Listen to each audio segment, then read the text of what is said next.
morning, man? Man, I'm feeling froggy, man. You're feeling froggy. Yeah, Okay. I'm feeling good. Can't complain. Another day above ground. You're looking cowboy sharp with the yellow and the First brown. day of summer, Yeah. Summer colors, unintentionally coordinated. You know what I'm saying? That's crazy. I didn't know you was coming with the brown.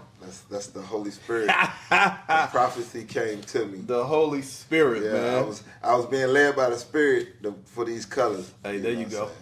Hey, what felt you think? The energy. You seen most of these guns up here, right? Oh yeah, we done went to the range with most of these things. Yeah, I think at least 3 of them. I don't know if you seen this one right here. Nah, I ain't seen that one, and I ain't seen this one right here. Oh no, I did see that. That's the first one. I seen this one. Yeah, that's the Rock Island. Yeah, and this, which one is my boy with the laser? This one? Nah, this one. Okay, this is the one with the laser. Okay. Yeah. Oh yeah, there we go. They're gonna So I'm gonna break it down real quick. So just for the audience, you know, folks see guns. You never seen firearms on our set. So just for orientation, so we got 4 firearms here. All these of not them, toys. They firearms. All of them are unloaded. You know, no round in the chamber. Magazine inserted, empty, no rounds, and they're on safe. So that's just weapons protocol to let folks know what the disposition of the weapons are when they in the presence, right? Right. But these are just for display. I really wanted to have these up during the cowboy conversation, man, but I had them upstairs and forgot to bring them down. Right. But it's appropriate because we're gonna go into the misuse of firearms today with the subject.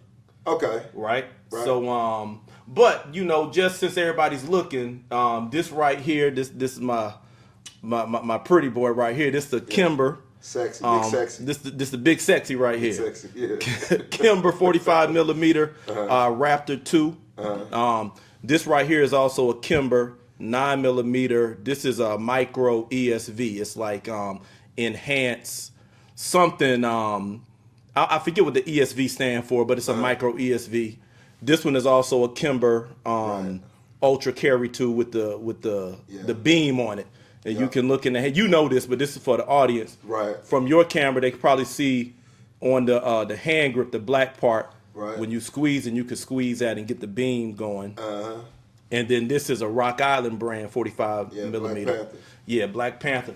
1911 style. Yeah. And all of these have external safeties on them. Yeah. You know, a lot of the Sig Sauers and your Glocks, they don't have a safety on the outside.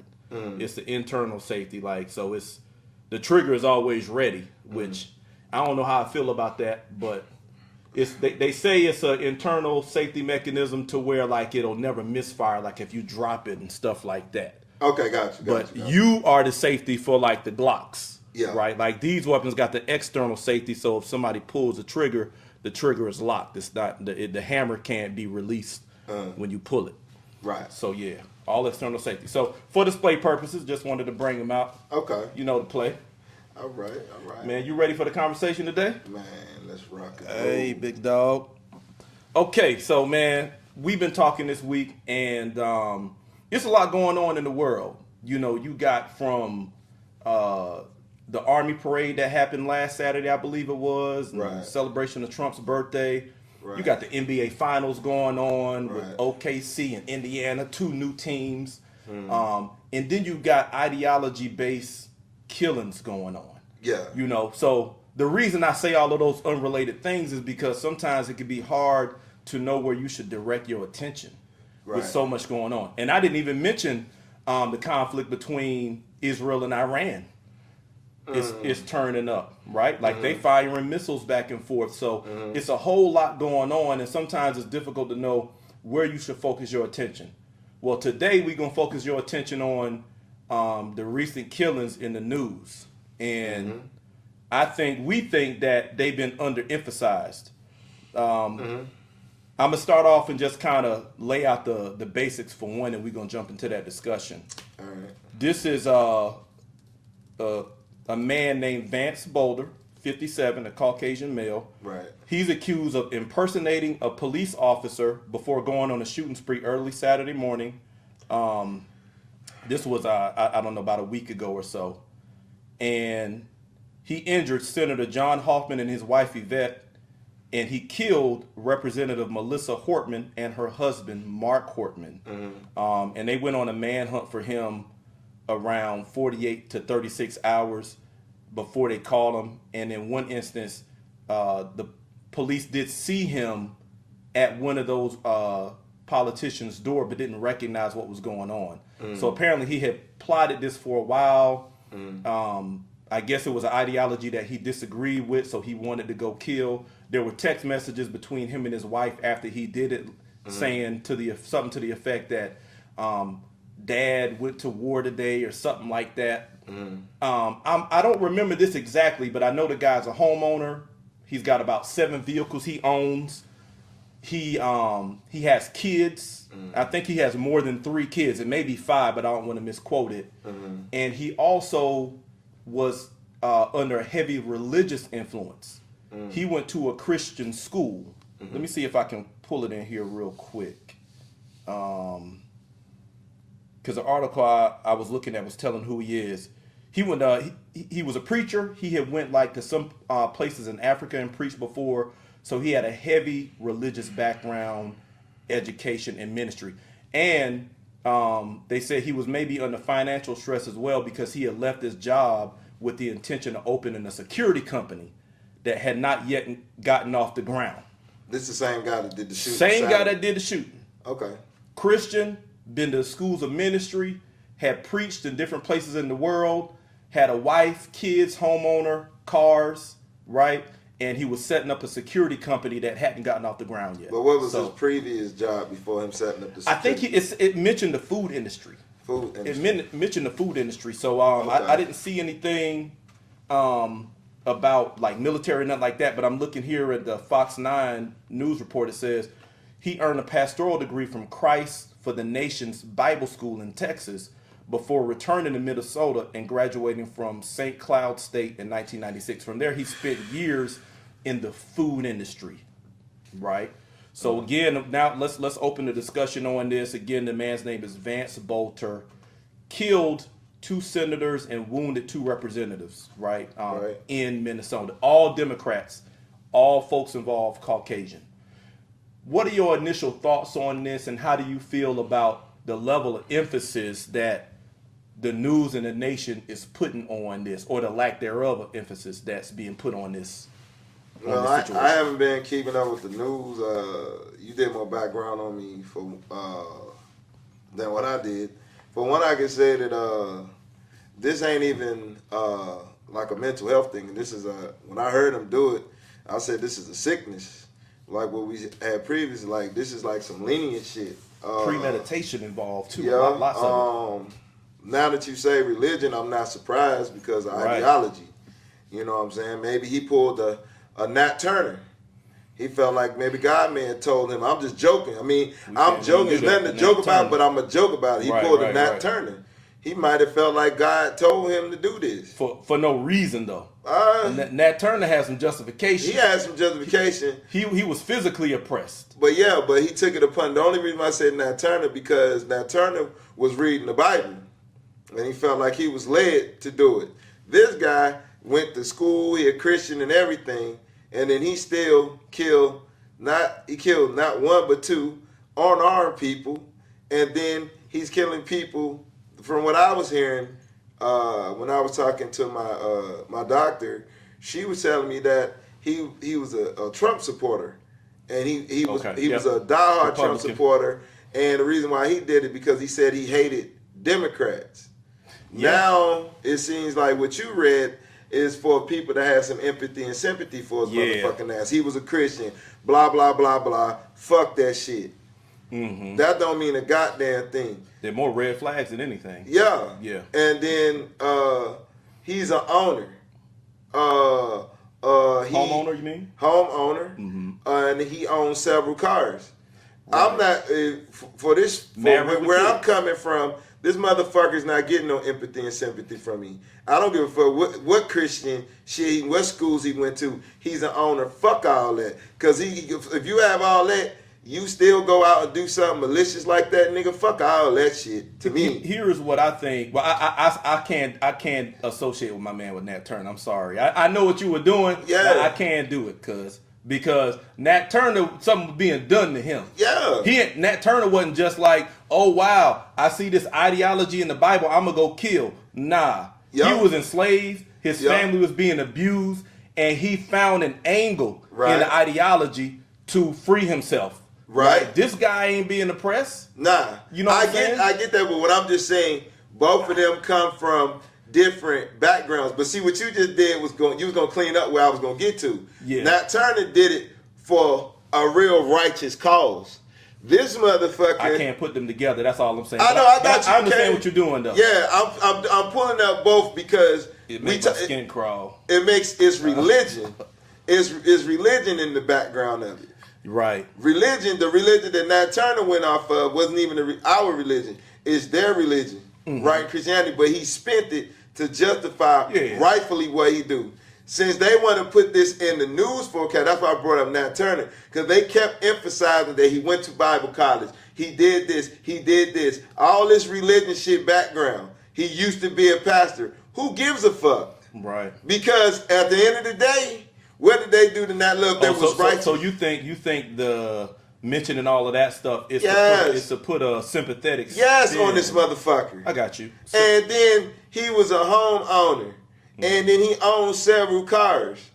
But goddamn, look how this motherfucker premeditated attack. He was dressed up like a motherfucking police officer. Let's talk about how scary this is. Because this is why I think it's being underemphasized, because for two reasons. The guy appears to be, from the optics, he appears to be a healthy, well-adjusted, productive citizen on the outside, right? Yeah, on the outside. When you painting this picture, you know, the Christ for the Nations Bible School, he graduated. They're listing credentials for him. He's married, he's a family man, he's a homeowner and all this stuff. That looks like the profile of somebody that could get a great loan. You know what I'm saying? Get great everything. He can get, it sounds like somebody who got great credit. Yeah. But it's not somebody you would associate with plotting political assassinations. Yeah. But one thing that what we want to do on this channel is break down them barriers between somebody seeming well-adjusted and a productive citizen and plotting a political assassination. We see that these two things coexist, right? Mm-hmm. So that, you may have to look deeper than the surface on some people. But so that's one reason it's dangerous. The other reason it's dangerous, and I'm going to let you hop in, impersonating a police officer. I don't think they're putting nowhere near enough emphasis on the danger of someone who's plotting to kill somebody and they're impersonating a police officer. What's your thoughts on that? And the shit is stupid. It's the magnitude of him impersonating a police officer. It was during, a parade or something? Yeah, you had the army parade going on. Okay, now check this out. Yeah. Now you got congressmen and you got senators. Mm-hmm. You dig what I'm saying? You ain't got just your ordinary police around these motherfuckers. And senators have their own security with them. Sure. They don't have just the police to protect them. Yeah. They have security service. Right. From my point of view, the only reason why this motherfucker got that close because he had the complexion for the protection. That's the reason why. Yeah. You dig what I'm saying? Yeah. And then my thing is, they putting this shit in here. When a white man does something to this magnitude, where's the negativity? When old boy killed that police officer in Cincinnati, they digging up all negativity. When my boy Carmelo Anthony, they pulling up all negativity about him. Right. We have to come up to show the positive side. This motherfucker killed 2 senators. Right. And injured. Then he injured 2 congressmen. Why y'all even putting up anything positive about this mother? Why ain't y'all digging up mental health? Why ain't y'all saying that this nigga was filing bankruptcy or whatever? Why ain't y'all finding some dirt? Why y'all bringing up religion? That's why I brought up Nat Turner, because see, when Nat Turner did the shit, he did it from the Bible and he had just cause. But y'all won't make a holiday for him. But this motherfucker, y'all bringing out positivity when he shot 2 people and killed 2 people. Him and Nat Turner don't belong in this. I just stand. I got you, but I'm just saying because I can't associate him. Because where I'm about to go with it is, this motherfucker probably did this from a political standpoint and an ideology standpoint. Nat Turner didn't do it from a political ideology. That's why he did it from being oppressed, and that's all he had available to use. That's why I'm doing the comparison, right? Because they killed Nat Turner for what he did, and they safely apprehended. Yeah, this guy. That's why I'm not bringing up the comparison. I got you. Yeah, because and they won't even allow us to celebrate Nat Turner. But they to be honest, if they're gonna publicize this motherfucker, they need to publicize him in a negative light. Well, I think if they don't even need to bring it up at all. That's why we here. Yeah, that's why we bring it. Yeah, because really we already know the answers to all your questions. Yeah. Because we see it time and time again when somebody pulls some bullshit and then they get the privilege of a positive profile in the media. Right? How can you kill senators and congressmen and injure congressmen, but then we talking about like your educational status and the fact that you were trying to open a security company. Yeah. And to me that's even more concerning that somebody with this kind of mentality will want to be in charge of a security company. Yeah. Somebody that is authorized by the state with their business to employ serious bodily harm or deadly force. Yeah. Why would we want to put the power of a firearm in the hands of a person like this, right? And that's what I'm saying. While I'm talking. This is what I'm saying. we got the responsible use of firearms, right. And then we got the irresponsible, unstable use of firearms. Right. That's this guy, Vance Boelter. Yes. Right? And here's my thing, cuz he impersonated a police officer. From what I read, he got all of the police symbology put on his SUV, the lights and all of that stuff. And then he had on one of them masks that you can put on and it looks like a human to conceal his face. And then he was dressed like a police officer.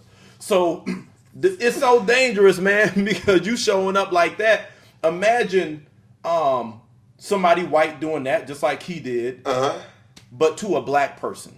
Oh. And think about our relationship with the police. Oh. How we completely disarm ourselves in order to make them feel safe. Yeah. So we would be completely vulnerable. Yeah. And that's why I'm saying they're not putting enough emphasis on the fact that he impersonated a police officer and how dangerous that is. Because if you think somebody's a police officer when they're approaching you, you disarm yourself. Yeah. Because you are prepared to comply because you were thinking, okay, this is an official authority. Yeah. When the whole time this guy plotting to do harm. So when you say that, the thought that come to my mind, when the police knock on your door, call the police and say, hey, there you go. I got a police officer at my door, and let the people on the radio say, yes, we got a call. Such and such officers should be there at your door. And then you can yell, can you give me your name, officers? Because I have the police station on the phone. And once they verify, then let them in. Because it's safety because there you go.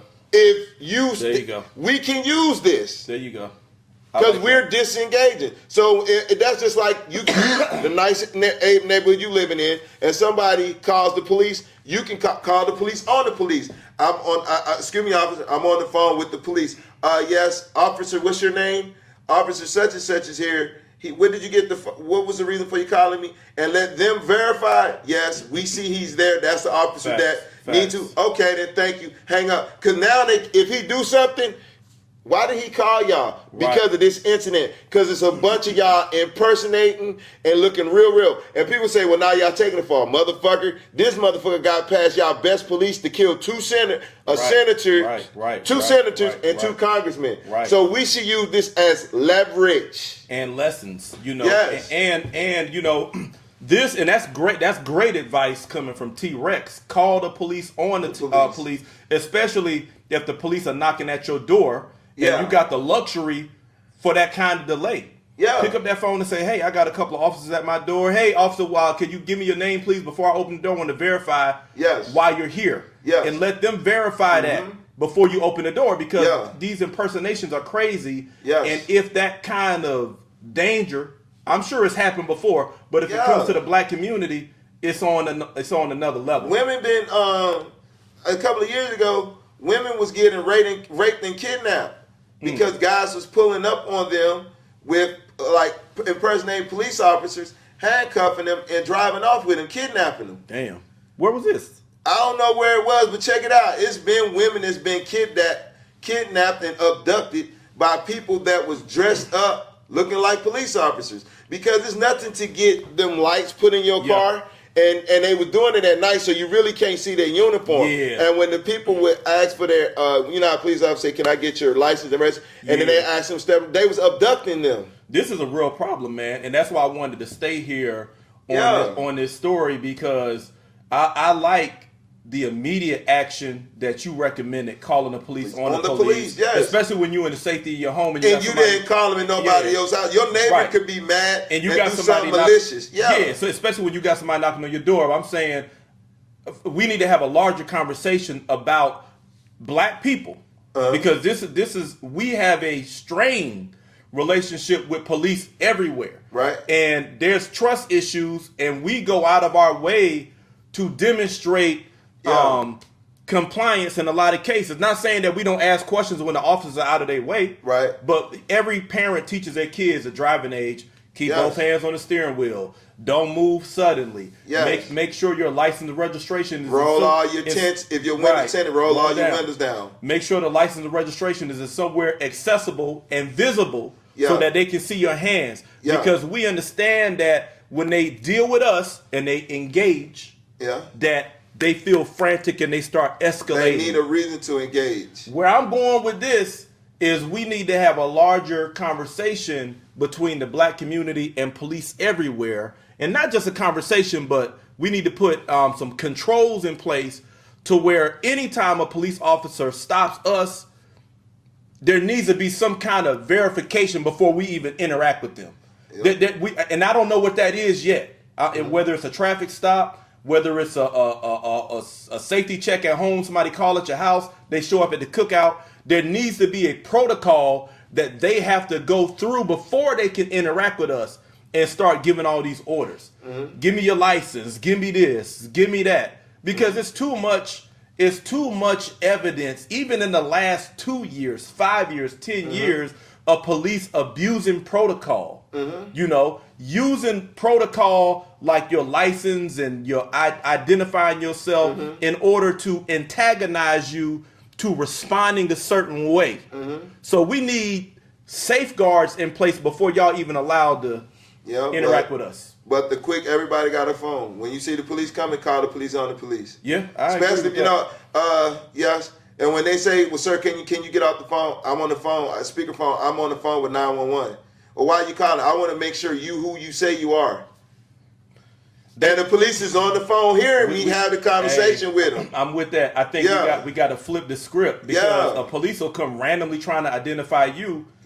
We need to identify them. Not by what they say. I got to call. Not by what they say. I'm talking about we need to verify their identity before dealing with them. And I think that's something.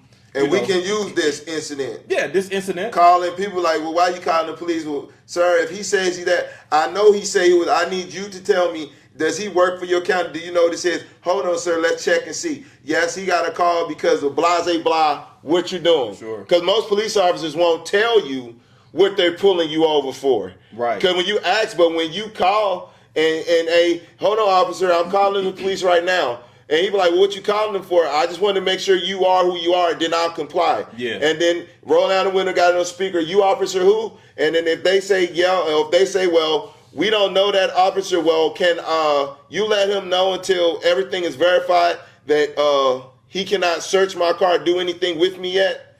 Right. You see, because now it's being recorded. And it's in the phone. Because, we at one point we thought the cameras were good. The cameras ain't doing nothing. Make that phone call. With Rodney. See something, say something, as they say. With Rodney Hinton Jr.'s son, the camera happened to be blurry. Conveniently, right? So, that's not enough. We need a safety measure that we come up with. We need to brainstorm and come up with these safety measures that protect us, verify them, and hold them accountable on the spot when they interact with us. But speaking of the mentality of police, because we've gone from now, what's my man name? Vance, Boelter, however you say his name. impersonating a police. Now I want to transition the conversation to actual police. Florida. Brevard County, if I'm saying that right. Right. Florida. Right. Sheriff Wayne Ivey. Right. You sent me a video of this guy that was posted a few days ago, and I've seen him before. Sheriff Wayne Ivey from Brevard County, Florida, is known for having a real no-nonsense attitude about law enforcement, about law and order.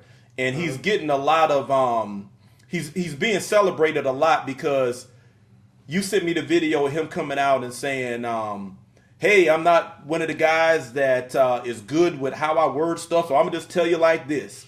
And he starts to address the recent protests that are mounting from deportation. So you got a lot of Hispanics and other international people of color who are out protesting. And so he goes on to be very candid about how he plans to deal with the protesting. And he said things like, what? Well, our beautiful dogs, we gonna sick them on you. If you get violent with us, or if you do all these things, you know, we'll get violent with you, or we're gonna beat you. He just literally said, go ahead and call your family, because when they find you, you're gonna be in pieces. They'll have to come and pick up your remains. Remains. Now, on the surface, and I'll need to get this video and edit it in so you guys can see it. Right.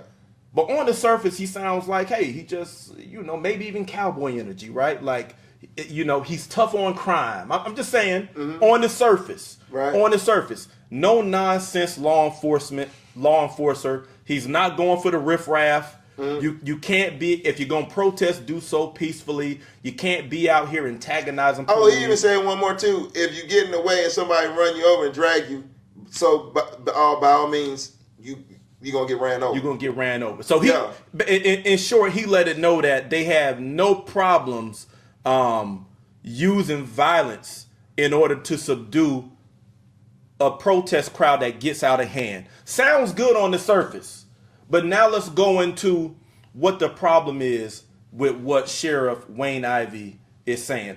What's the issue that you take? Oh, for one, the issue that I take is he's a whistleblower. It's not just for Florida. But before you go into that, though, he's a whistleblower for what? You got to talk about your interpretation of. That's what I'm getting to. Okay. He's whistleblowing to let everybody know that, you know, have your most of your mindset to engage people with deadly force, with violence. That's what he's doing. What people? Huh? Black people. You ain't say that. That's what I'm saying. No, I was going to get there. Okay. I was going to get there because he's not saying, he would not come on national TV directing that towards his people. What you're saying, we already know. We seen this in the 60s and 70s. We done been through this before. So why are you even coming on the TV to announce this? Right. You know what I'm saying? You're sending that out to everybody to engage all police force. It's not just for Florida. And it's also to put fear in the black people to remember the 60s and 70s, to not go out and protest.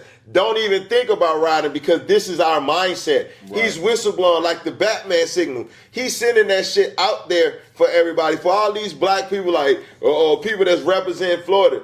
Y'all, and the black people that say, oh, he ain't playing no games.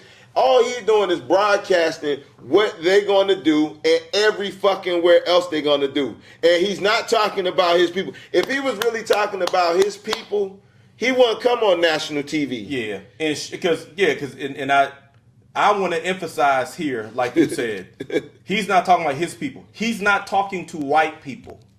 It is what we're saying. No. It sounds, the tough position on law and order sounds great if police applied that across the board. Yeah, he's justifiable saying everything he said, but across the board. If they applied it across the board, great message. Yes. But we know that you have a selective enforcement of this type of attitude. Yes. It is not directed. White people don't get that kind of treatment. We just talked about Vance Boelter, who killed 2 senators and injured 2 congressmen, and he was taken in alive. He impersonated a police officer. Exactly. Right? So we see, and we can go back to Dylan Roof, who killed 9 people praying in church, apprehended alive, and allegedly taken to get Burger King after killing 9 people. Yeah. How the hell you go order a Whopper combo with cheese, no onions, pickle? You doing all of this stuff before they take and your stomach is good after you done killed, and the police,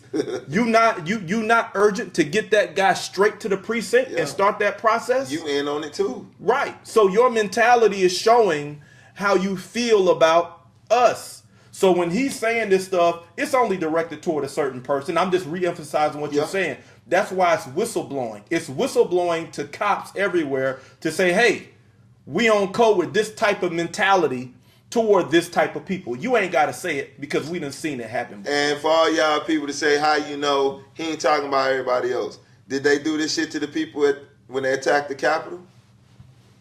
Did they do this shit with the anti-rally shit? The anti-king shit against Trump? Hey. Have you ever seen them gun down a man that they just caught for killing multiple people? How many massive shootings that's our skin color black? They're white. Why ain't y'all they haven't gunned down not one. Name one that the one that did the shot the people in Las Vegas from the window and shooting the people in the crowd. When the motherfucker was shooting people up in the mall and shit. Name one white person. We can't keep counting. We can't keep counting, but one thing we can't keep out. We all can agree on this. Name one they gunned down. I can only think of one, and I think if I remember correctly, I think it was up in the Northeast somewhere where the guy went in a supermarket in a black neighborhood and was shooting people, and I think he was killed because he had it. But that's the only one I can think of. But it's that, you know. And guess what? That's imagine. Now let's keep it real. Bucket. How many black men did that? How many you think would survive? How many you think would get? Because black guys don't survive traffic stops. You know. Okay. If it's a bad day, you know, we can point to there was a preacher man in North Carolina doing this police brutality decade. Had his hands up, got shot down. Right. They had a helicopter flying above. The lady said, "Oh, the guy looks sinister." The guy standing there like this. Right.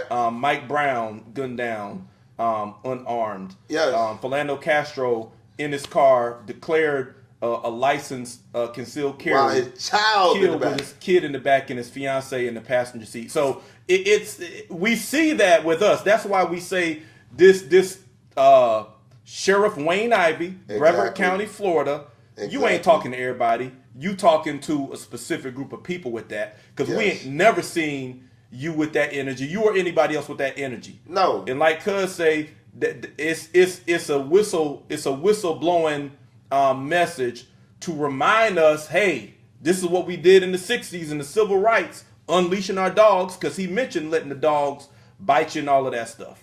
So it's a fear tactic. You throw a rock or a brick and you hurt one of my guys, yeah, we're gonna put holes in you. And the other dangerous thing about this is that during COVID and the George Floyd protests, we saw a lot of videos come out where they're mysterious guys in all black when they're out protesting peacefully, who will go break windows on purpose and use spray paint to tag businesses and stuff like that and walk away. And you have black folks catching them on camera like, who is this guy? What's he doing? Like, but how are they dressed? Their whole body covered up. They're in black. Who right? do you think they are? Yeah. So they trying to antagonize something so they can engage with. They really want to do any fucking way. Yeah, they're trying to create an opportunity for engagement. So me and T-Rex been talking about the importance of disengaging. I think it's appropriate to go here now. Yeah. Right. Because when you look at, unfortunately, the state of our society, and I know these are heavy, tense conversations, but I think if we don't have them, it's worse if we don't have them. Because if we're not paying attention to how the landscape is developing, we're blind to how we should be conducting ourselves. And one common theme that we both identified is that when law enforcement confronts someone black, a lot of times they try to antagonize you, provoke a response out of you. Because it's almost like when you give them that response, that resistance, they consider that authorization to engage you in every way. You know, they escalate immediately. They get more aggressive with you. They start telling you that they start throwing out things so that they can say you violated those things. Now I'm detaining you. Now you're not following orders. Now I had a guy, let me throw this story out there. And this guy was black. Yeah. Police officer. Right. I got in a car accident. This was long time ago, 2017, I think. And Asian lady, I later found out, it was raining. I almost veered in her lane, but when I saw her, I corrected back into my lane. She got mad. Tried to, she had a road rage moment. She swooped over at me and then tried to correct herself, but she lost control because the ground was wet. So I slowed down and watched her start skidding out of control. She skids all the way out, hits the rail on the side of the highway, boom, and bounces out. She's coming back into traffic. I can't slam my brakes because it's wet. Yeah. I skid out, so I'm trying to control my slowing down. So you want hydroplane tonight? Yeah. Gotcha. And so the rear bumper of her car hits my passenger side wheel well. 18-wheeler's coming by, right? Pins me against it. The 18-wheeler don't even know. Take off the side view mirror, the whole side panel, and pull off the bumper and just keep going. My shit in the street. She pull over, I go up, pull over. Police back there talking to her, they come up, talk to me, and I'm explaining to him, and I tell him, this happened first, this happened second, this happened third, and then this happened fourth. Okay, so what you're saying is this happened first, this happened third, this happened fourth, and this happened second. Nah. I said this happened first, this happened second, third, fourth. Okay, so what you're saying is this happened fourth, this happened first, this happened second. And now I'm getting frustrated. Because I'm like... Getting pissed off, really? Yeah, I'm like, why you keep changing my story? I just told you, so now I'm talking like this. Now I'm being demonstrative.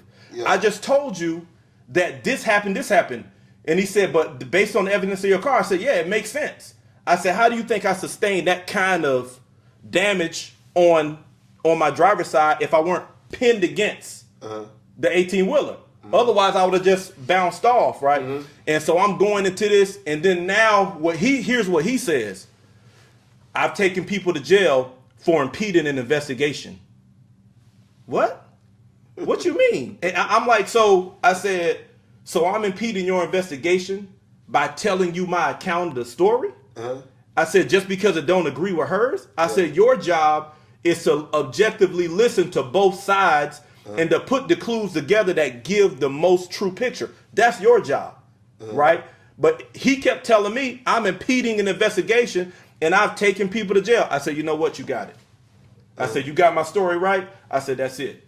Because I seen what he was doing. He was trying to get me worked up so he would have a reason to escalate. Right. And that's a normal police tactic. Yeah. And our kids who are 16 and 17 don't have enough experience to navigate that. Yeah. Once they start emotionally antagonizing. Well, I'm glad you used that. And yours was you didn't engage. Mine's I didn't engage.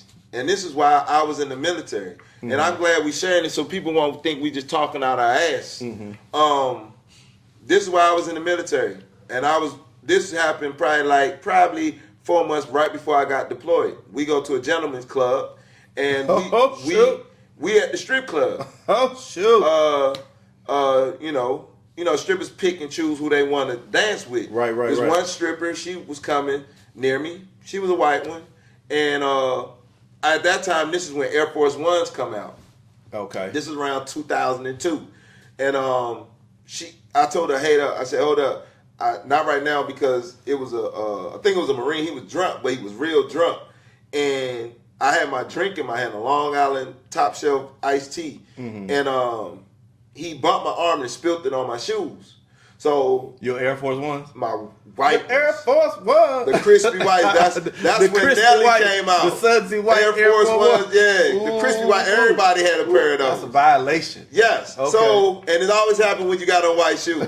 So now I look at my shoes and I put my drink on the table because all my buddies, we celebrating before we go overseas. Yeah. And they was like, I put my cup down and they look back and they could see I'm pissed. Right. They used to call me Bad News Brown. So I said, hey, I'm about to go outside and walk and cool off. And they was like, what's going on? So as I'm walking out, security is walking behind me, but I'm not knowing the security. They just have on regular clothes. Normally when it's security, they supposed to have something that identifies them. Dress uniform or security number. They didn't have it. So when I'm getting ready to push the door open, some say turn around. Soon as I turn around, I just see this white boy trying to come down on him. He's swinging. Really? Yeah. So I duck and I flipped him and pushed him out the door. But the way you come in, it's a wooden fence. So when I pushed him up against the fence, when I punch, I done punched through the wooden fence and got my arm up. So now we wrestling, so we get out on the gravel. But long story short, the police came on a silent call. Now it's 4 white boys. At that time, I'm thinking I'm getting jumped because the white boy that bumped me, I'm thinking it's his homeboys trying to jump me. Okay. So now when I'm outside, I see the police. So I'm backing up, backpedaling. Now the police, 4 white police officers, it was 1 black police officer in the car. He never got out of his fucking car. I'm backpedaling up. The bouncer's coming. The police is coming. And I'm like, the police telling me, stop. One of the bouncers said, he's trying to back up to his car. No, what I'm trying to do is back up because you walking. I'm telling the police, tell them to stop and I will comply. No, the bouncers got to me first, so now I'm up against the wall, so I'm giving them the business. Now the police come in and engage. So now they trying to restrain me, and I'm like, yo, and I'm tussling. So as soon as they get me down on the ground, now they hit my arms with nightsticks trying to get me to put my arm behind my back. But now I'm pissed. Because why didn't you tell them, you law enforcement, they security, you were supposed to tell them, hey, we got it from here, back off. Soon as they would have said that, sir, stop moving. Okay, then I would have immediately, knowing me, I would have immediately went down to my knees and put my hands behind my head to show them that I'm not resisting, to make them feel comfortable. So I'm fighting them. And then the police come and they kicking me and everything, and the police running back to their car, getting duct tape to duct tape my feet and allowing these motherfuckers to still hold me and beat down on me. And I'm looking at the black brother in the car, and I say, you sitting here seeing them do this to me. And I literally said to him while they hit him, I said, you a bitch. Pussy. So then when they threw me, they tied me up, my arms behind. They first had duct tape me because that's when I was young and vibrant and I was in shape. And it took 8 of them to duct tape me. They couldn't get the cuffs on me. So then they get me in the car. So now I'm in the police car like Debo. You remember the second one where he was kicking the dog joint, boom, the door opened. The police officer pulled me out on my back because I'm hogtied. He pulled me out and threw me across the ground like gravel. And my homeboys, white and black, say, hey, he's a soldier. He's in the military. You got the wrong guy. And I'll be damned, the white boy that was the Marine, the people are literally pointing, saying he the one that started it. They looked at them and let them white Marines get in their fucking vehicle and leave. And then everybody coming in and the police saying, get back, we got him. And this motherfucker, I'll never forget his name. His name was, he was a supervisor now. His name was Ramirez. Went up in the air like a wrestler and dropped his knee on my stomach while I'm already detained. Dropped his knee in my stomach and started choking me and said, if you want to act like an animal nigger, I'm going to kill you.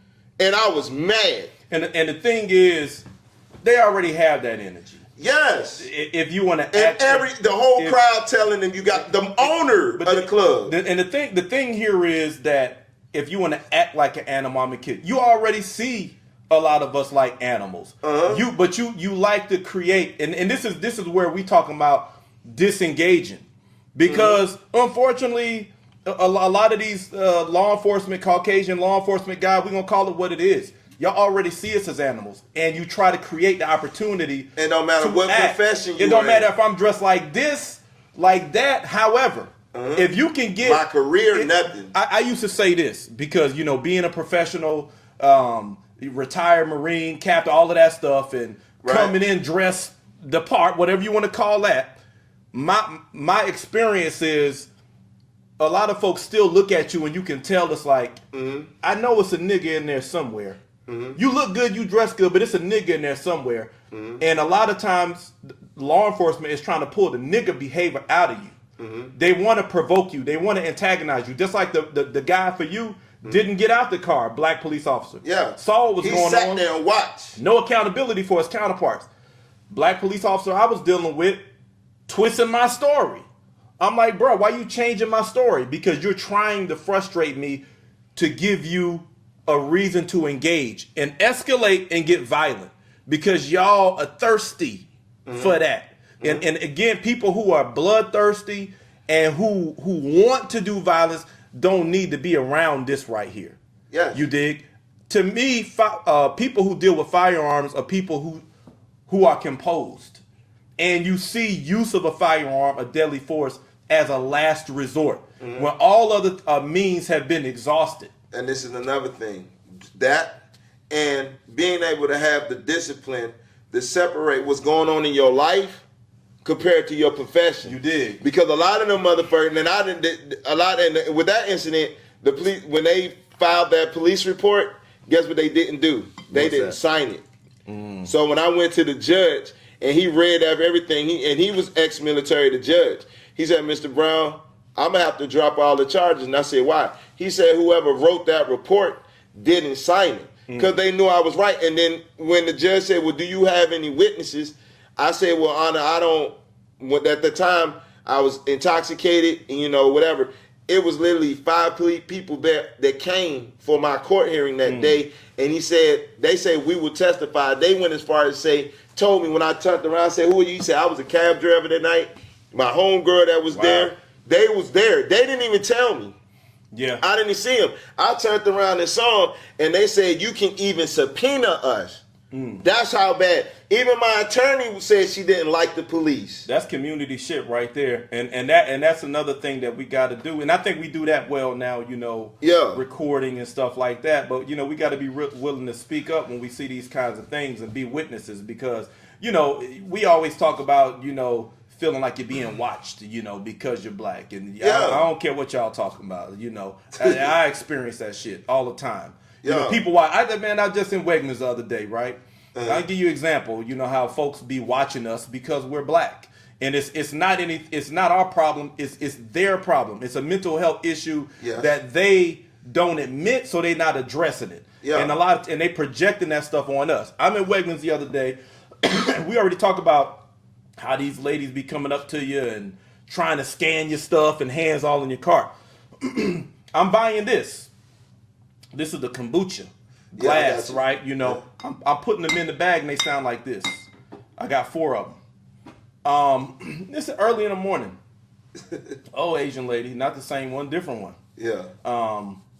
Is around there. She's cleaning, and of course she is getting closer to me as she's wiping the other self-checkout stations. And then I done paid. Now the receipt about to come out and everything, and she comes in. She says, "Do you need a wine box?" And I said, "A white box?" Because I'm not like, I'm like, I don't understand. It's like it's a free wine, like box of wine or something. I said, a white box, a wine box. She said, a wine box. She said, I heard the bottles, and I was like, she was like, I thought you might need a wine box. I said, oh no, thank you. And then she came and looked in my bag like this. Okay. And then I was like, and I'm leaving, and then I'm like, wait a minute.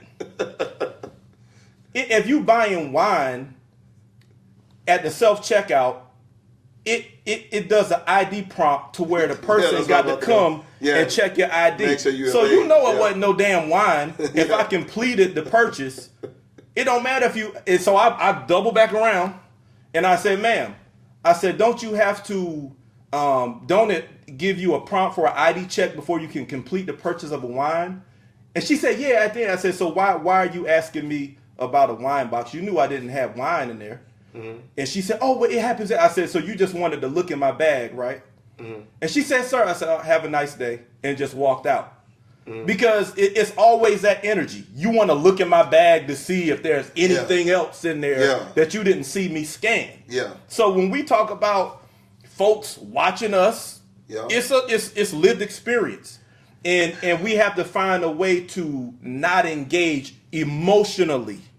Because when you engage them emotionally and you start acting like, why you doing this and this and that, I think for Caucasian people, I can't speak for others, especially law enforcement, it's like it turns something on in them to turn up on you. When you give them that energy, that's what they're looking for. And we got to keep that energy. We can't be giving them that confrontational energy because they want it.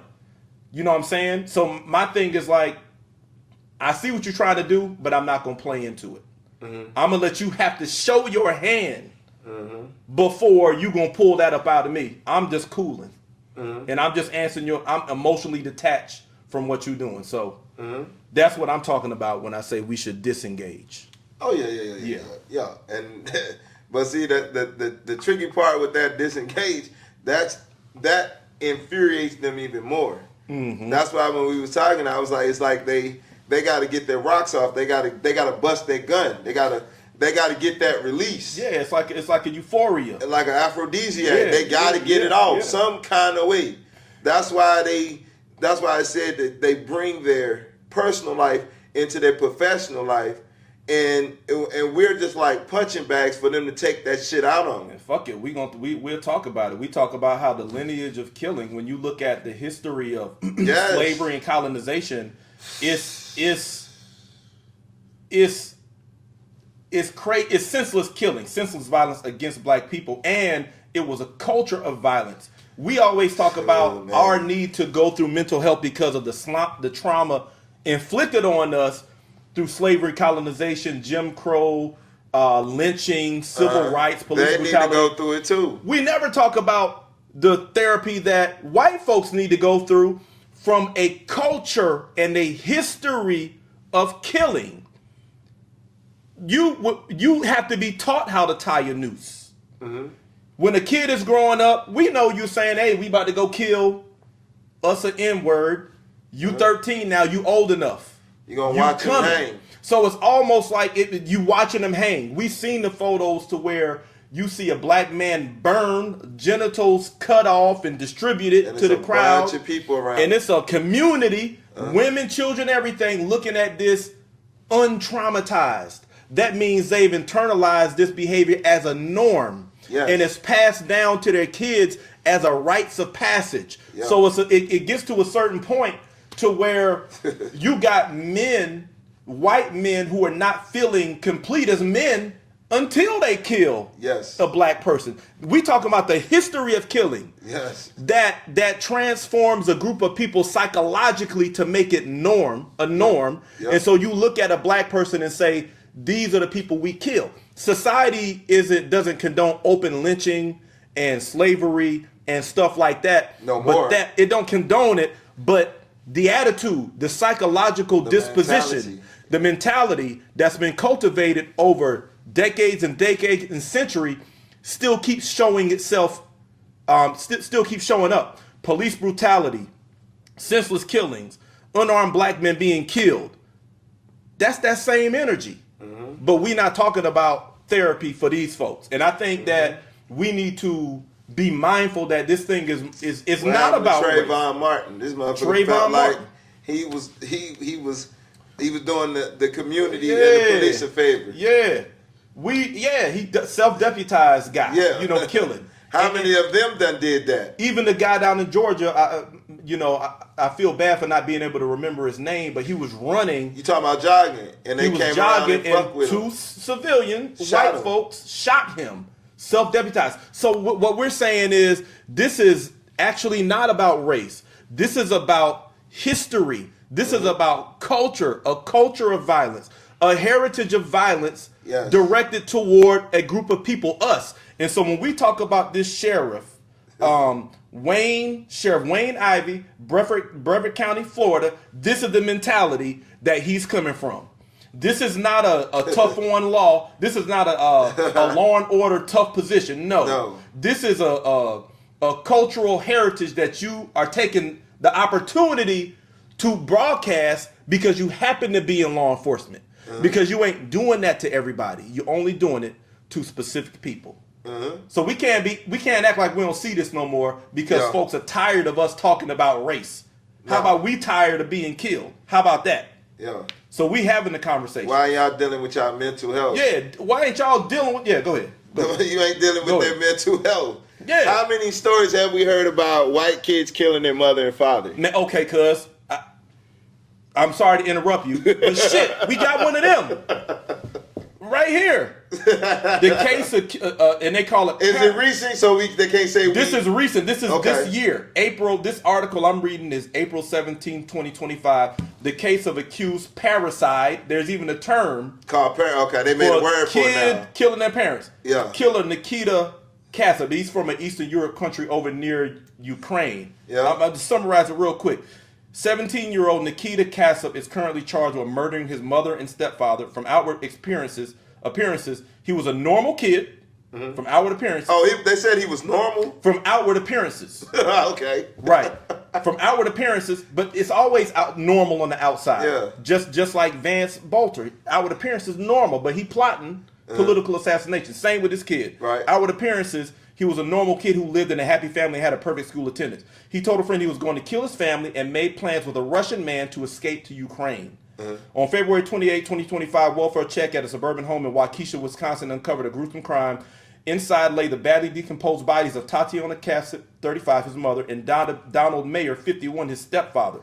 Both had been shot to death. 17-year-old Nikita, Tatiana's and Donald's stepson, Toby, the family dog, were missing. Dude went in on the family dog. He killed everything. Mom, dad, and the damn family dog. Sound like some shit in the Bible. Kill everything. Oh, my God. Yeah. Now charged with their murders, Nikita apparently lived with his parents' bodies for almost 2 weeks before fleeing with their car, cash, and jewelry. After running a stop sign, he was arrested on March 1st in Waukesha, Kansas. You just mentioned killing parents. Here is a recent story. The most recent one. The most that we know of. Yeah. The most recent one. And it was a bigger part of an ideological attempt to assassinate the president, apparently. Yes. You know, he was trying to get money to carry out ideology plans. And every time we see these killings, the guy who went and shot up the grocery store, I forget the city, it's so many, in Northeast a year or so ago, had there's always this letter that they write. What they call the shit? It'd be like I forget what they call the letter that they write. It's some kind of like a statement of ideology or something like that that they always leave behind. So it's like you got folks who come from a culture and a heritage of killing, so it's in their psychology. They getting a hard on because they want that violence against us, and then they kill over ideology. Nobody ain't even doing nothing to you. They just look at the world different than you, and you think you need to get violent. Just like my and this is my psychologist, white psychologist told me, and what messed me up, she was white. She said white people don't see with their eyes, they see with their mind. So whatever their mind tell them, that's what they see. They don't use their natural eye to see shit. They see what's in their mind. So it don't matter what you look like as a black person. What they see in their mind, that's what they see. And that's what they act on. And that's what they act on. Here. And what's so crazy about it, you don't know when they're going to act on that. Right. But the thing with the fucked up thing, they scared of us. They nervous of us. And all the news and everything, all you hear, you ain't got to turn around. I hear comedian, person killed a family. Oh, white person did it. When we heard the Congress got shot, we knew a white person did it. We already know who it is. When my psychologist told me about it, I said, I bet you was white. She said, you already know. And she's white. Right. But the thing is, y'all still ain't slowing down the gun law. The reason why they won't slow down people getting guns because it'll slow them down from getting them. That's the only reason why they are not going after the NRA and being more strategic on the guns, because then it'll stop them from purchasing. They already figured out how to slow us down, keep pinning domestic violence, put these felony charges so most black men can't, because you know most of the charges that black men get, women don't get. But it's to stop us from getting us. Disarming through law and religion. Law and religion, like I said. Right. But with the white side, it's totally different. Because they can be tight on them, but why? because they want to make sure through violence that they are always ready to do the most extreme while somebody else is at a disadvantage. Yeah. Because they could have done shut it down by now. All this killing and shit that they're doing, they could have. There's no way we got the National Guard. There's no way that y'all got access to the phones and everything to catch these motherfuckers before they do it. There's no way. You can go after the cartel, you can go after drug dealers, you can do their family tree and catch them and find them. But you telling me you can't slow down these people, white people, that have mental health issues too. You blow past them, you give them a pass until they do it. They not even. And then you want to have this, you want to call it a lone wolf, or we wrote a letter. And then with add insult to injury, y'all knew this person had issues, but you never. And that's why we having a conversation here, because we can only point out the problem so much. Yes. Because it's so glaring and so obvious the difference in the treatment when it comes to applying deadly force and who's doing it from society. Yes. It's very clear. So y'all know, everybody knows. Now we talking about how we need to conduct ourselves, being that this is the current state of affairs and has been the current state of affairs for a long time. We accept it. We know what it is. But now we know how we need to be and what we need to do. That's period. Yeah. You know what I'm saying? So the police on the police. Yeah, calling the police on the police. It's got to be accountability at every turn, because we can't trust you to responsibly carry out your duties as a law enforcement. Somebody who's got the power to take a life. So, what are you got other thoughts or final thoughts on this topic? Yeah, I mean, everything you said. We need to stop protesting. We need to stop. We need to stop rioting. And we need to start disengaging. It's just like Even financially. Even financially, that we can disengage. We're not just talking about disengaging from riots. We're not just talking about disengaging from protesting. We need to disengage from economically. We need to disengage emotionally. And if we need to show them how serious we are, we can disengage from entertainment, sports, rap music, concerts, disengage from the political game. And we can do that because it's just like fighting. It's like I remember Bruce Lee saying, when somebody expand, I contract. And when they contract, I expand. You dig what I'm saying? So when we disengage, they have to engage. Right. But the thing is, when you disengage and they engage, you can see them coming. Right. But if you're engaging and you're not going to see when they engage. Right. But when you disengage, it's like a throwing a punch. Fact. The punch is, I'm engaging. But if I bring my fist back, I'm disengaging. But now, when my arm is here, I can't see the punch. He can punch under, he can punch around. Right. But if I sit and wait for him to punch, I got a better chance of hitting. I can counter it. Right. But I can't counter if my shit is already out here. How is this different from Martin Luther King Jr.'s stance of nonviolence? Well, what I'm saying by disengage is not to accept abuse.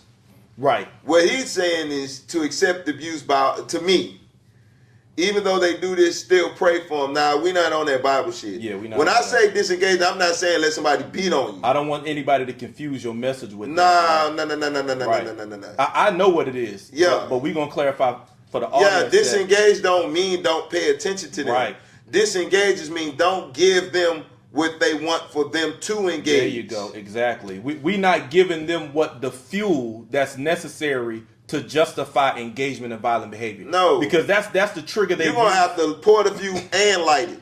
That's the trigger they've used against us for so long. Yes. That, they provoke us in a way that justifies violent behavior. So, yeah, I like that. Disengage emotionally, disengage financially, disengage politically, disengage in entertainment. All these ways that can show that, hey, we not appreciated, then we'll take our ball and go home at the end of the day. And that's something that's within your rights as a citizen. If you're not being protected under the law, or if you're being antagonized and abused and you're seeing a different treatment on this side, we just calling it what it is. And we're not going to stand for it. And we're not on this MLK, Martin Luther King Jr. stuff where we gonna let you sit here and beat on us just to show that you violent. Nah, we disengaging from you altogether because we know that's what you on. It's clear. We don't need nobody to point it out. The evidence is already there. We don't need nobody else to point it out. This is what it is, so this is how it's gonna be. Yeah, you gotta pour the gas and you gotta light it. Yeah. And then what firefighters do? They come with the water and put it out. Mm-hmm. That's what we have to understand. Right. That gives us the leverage, and then it makes them that they cannot. How can you say it? They can't pivot. They got to eat that. They got to deal with it now because they started the whole thing. Yeah. But when you engage, you can't say they started or you started because they're gonna make it look like you started it. Mm-hmm. But if they got the gas and the match, it's on you, dog. It's on you. You can't pivot from that. It's on you. Yeah. Don't try to put it on us because it's an old saying. I was thinking of this when you was giving the Bruce Lee example about when they extend, we contract, and vice versa. Mm-hmm. They say that if you see two fools arguing in the distance, you can't tell who's who. Mm-hmm. So it's like when we're engaging with foolishness, that's where the confusion comes in that that they capitalize on because you can't really tell.